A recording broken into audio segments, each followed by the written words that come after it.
What's up everyone? Welcome back into my YouTube channel. Ngayon pag-usapan natin kung paano nga ba magkaroon ng support system. Sino yung mga magsusuporta sa'yo at paano magkaroon ng mga taong pwedeng sumuporta sa'yo. Kung bago lang sa aking YouTube channel, please subscribe para maabot po natin yung ating 100k subscriber bago matapos tong taon na to. Salamat po. After that, magpapag-giveaway po tayo kapag na-reach po natin yung 100k subscriber. So let's go! Simulan na tayo. Paano nga ba magkaroon ng support system? Unang-una sa lahat, andyan yung pamilya mo para suportahan ka. Pangalawa, kamag-anak mo. Pangatlo, kaibigan mo. Pang-apat, mga group of small group. Panglima, mga investor mo. Pero, ang reality, mga stranger yung pwedeng sumuporta sa'yo. Ba't ko nasabi yun? Siyempre, pag bibili sila ng product mo, masuportahan ka na. Pero yun yung mga expected natin, yung limang yun yung mga expect natin na pwedeng sumuporta. Expect mo na wala sila, okay? Pero, kapag nagkaroon ka ng small success sa business mo, lalapit sila sa'yo. Nasa Bible yon. Kapag madami kang pera, madami lalapit sa'yo. Mas madami kang kaibigan. Pero pag wala kang pera, bumagsak ka, doon mo makikita kung sino ang tunay na kaibigan at mananatili sa'yo sa panahon na meron kang problema o sa panahon na wala kang pera.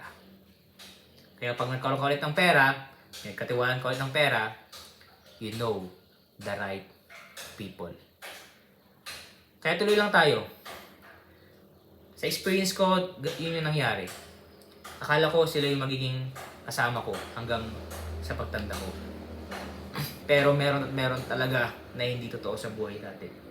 Kaya we need to be sensitive. We need to pray to God na ibigay sa atin yung right people. Madami pang dadaan sa buhay natin at aalis. Pero, ang sinisigurado ko sa inyo, matututo kayo.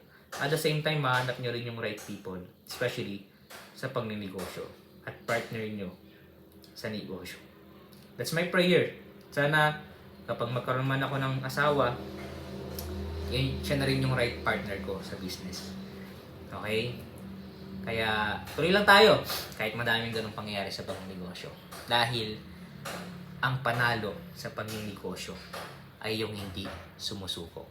Bago tayo magtapos sa ating vlog, mayroon akong libro na ginawa para sa inyo sa mga gusto magsimula ng negosyo, sa mga nagsimula na wala pang knowledge, wala pang experience, para sa inyo to. Medyo mahal to pero hindi nyo malaman kung bakit mahal itong libro to. At the same time, ma-apply nyo rin sa negosyo nyo.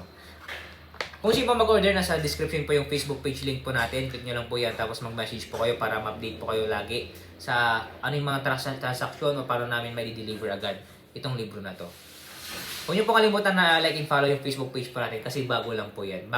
Sa mga ako lang po kasi yan, mga gustong mag-order ng book po natin yung page na yan.